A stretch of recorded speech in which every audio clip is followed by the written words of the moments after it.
ஒரு வகுப்பறையில் வந்து 2 மாணவர்கள் இருக்காங்க. அதில் ஒரு பையன் வந்து எப்போவுமே ஃபஸ்ட் ரேங்க் எடுப்பான். அவன் வந்து பேசவே மாட்டான், அமைதியாகவே இருப்பான். இன்னொரு பையன் வந்து ரொம்ப சுமாராக படிப்பான். ஆனால் எந்த கேள்வி கேட்டாலும் முந்திட்டு பதில் சொல்லுவான். அப்போ சார் வந்து ஒரு நாள் கேட்குறாரு, கால்களால் ஒரு விஷயத்தை அழுத்தி பிடிக்கக்கூடிய உயிரினம் எது அப்படின்னு சொல்லி கேட்குறாரு. உடனே இவன் இந்த பையன் எழுந்திரிச்சு, சார் கரடி சார் அப்படின்னு சொல்லிட்டு சொல்கிறான். எப்படா கரடின்னு கேட்குறாரு. கரடி தான் சார்.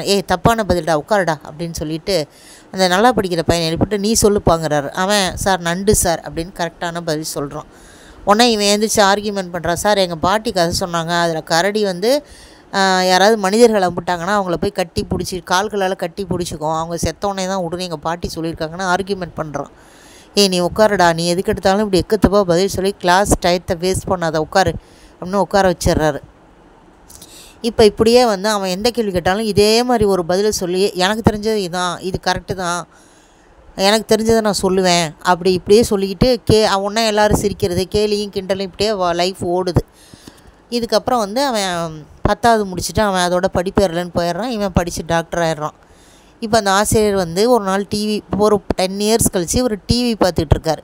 அப்போ வந்து இப்போ நம்ம ஒரு மிகச்சிறந்த தொழிலதிபரை பேட்டி காண போகிறோன்னு சொல்கிறாங்க. அப்போ அந்த ஒரு தொழிலதிபர் ஃபாரின் கார்லேருந்து இறங்கி டிப்டாப்பாக கோட் ஷூட்டு எல்லாம் போட்டுக்கிட்டு டிப்டாப்பாக வராரு. அவரை வாசலில் நின்று வரவேற்று கூட்டிகிட்டு வந்து பேட்டி எடுக்கிறாங்க. அப்போ உத்து பார்த்தா இவருக்கு நல்லா தெரியுது, அந்த கிளாஸில் முந்திட்டு பேசுனானே அந்த பையன். அப்போ இவங்க வந்து சார் நீங்கள் எப்படி ஜெயிச்சிங்க, நீங்கள் என்ன படிச்சிருக்கீங்கன்னு ஃபஸ்ட்டு கேள்வி கேட்குறாங்க. அவன் என்ன சொல்கிறான், அன்னைக்கு எப்படி உற்சாகமாக முந்திட்டு பேசுகிறானோ அதே மாதிரி இப்போவும் பேசுகிறான்.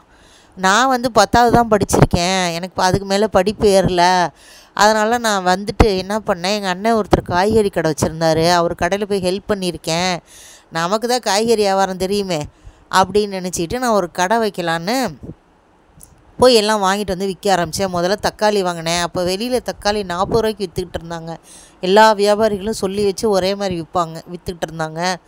எனக்கு அது தெரியாது. நான் 20 ரூபாய்க்கு வாங்கிட்டு தக்காளி கிலோ 30ன்னு நான் பாட்டுக்கு சொல்லிட்டேன். சொன்னோன்னே மக்கள் என் கடையில் குமிய ஆரம்பிச்சிட்டாங்க. இதே மாதிரி ஒரு காய்க்கும் வெளியில் என்ன நடக்குது, எவ்வளோக்கு விற்கிறாங்க எதுவுமே தெரியாமல் வாங்கினதை விட கொஞ்சம் கூட வச்சு சொல்லிக்கிட்டே இருந்தேன். மக்கள் வந்து பையோட படையெடுக்க ஆரம்பிச்சிட்டாங்க. இதுக்கப்புறம் நல்ல வியாபாரம் ஓட ஆரம்பித்தோடனே அந்த கடையை அப்படியே என் மனைவிக்கிட்ட ஒப்படைச்சிட்டு எனக்கு வந்து நான் ஒரு சப்பாத்தி கடை ஒன்று ஆரம்பித்தேன். வெறும் சப்பாத்தி, அதுக்கு ஒரு குருமா, ஒரு சட்னி வைக்க ஆரம்பித்தேன். அப்போது வந்து எல்லோரும் சப்பாத்தி ஒரு 30 ரூபாய்க்கு விற்றுக்கிட்டு இருந்தப்போ அதோட ரேட் எவ்வளோன்னு தெரியாமல் நான் பாட்டுக்கு சப்பாத்தி 20 ரூபான்னு சொல்லிட்டேன். எல்லோரும் ஒரு குருமா மட்டும் கொடுக்கும்போது நான் ஒரு சட்னி எக்ஸ்ட்ராவாக கொடுத்து 20 ரூபான்னு சொல்லியிருக்கேன். இது எனக்கு பின்னாடி தான் தெரியும். உடனே மக்கள் வந்து குமிய ஆரம்பிச்சிட்டாங்க.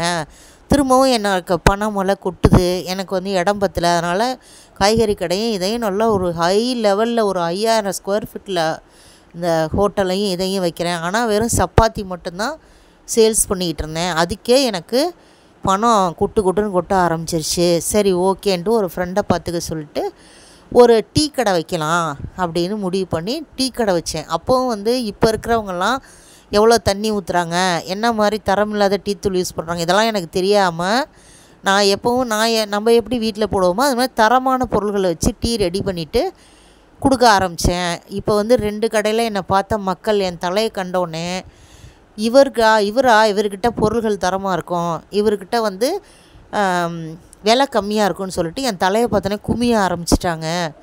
திரும்ப அதுலேயும் எனக்கு பணமெல்லாம் கொட்ட ஆரம்பிச்சிருச்சு. இப்படியே வந்து ஓரளவுக்கு சம்பாதிச்சதுக்கப்புறம் இது எல்லாத்தையும் டெவலப் பண்ணி இன்றைக்கி வந்து என்கிட்ட 100 பேர் வேலை செய்கிறாங்க, இந்த அளவுக்கு நான் முன்னேறியிருக்கேன் அப்படின்னு சொல்கிறார்.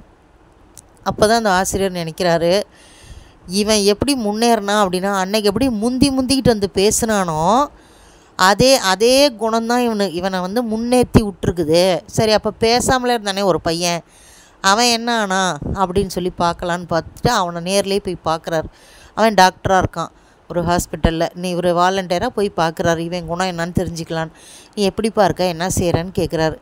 அவன் சொல்கிறான், எனக்கு மாதம் 1 லட்ச ரூபா நான் சம்பாதிக்கிறேன் சார், அமைதியான வாழ்க்கை, கொடுத்த வேலையை நான் செய்கிறேன், என் பேஷண்ட்டுங்களாம் நான் நிறைய பேர்த்த காப்பாற்றிருக்கேன் அப்படின்னு இவன் சொல்கிறான். சரிப்பா ரொம்ப சந்தோஷம்னு சொல்லிவிட்டு வெளியே வந்துடுறாரு. இப்போ ஆசிரியர் நினைக்கிறாரு, இவன் 1 லட்சம் தான் சம்பளம் வாங்குகிறான், அவங்ககிட்ட 100 பேர் வேலை செய்கிறாங்க. அப்போ வந்து எது வந்து நம்மளை உயர்த்தும் அப்படின்னு சொல்லி சொன்னால், நம்ம எல்லா விஷயத்துலையும் முன்னேறணும்னா துணிஞ்சு முந்தி போய் ஏதாவது ஒரு காரியத்தை நம்ம செஞ்சு பார்க்கணும்.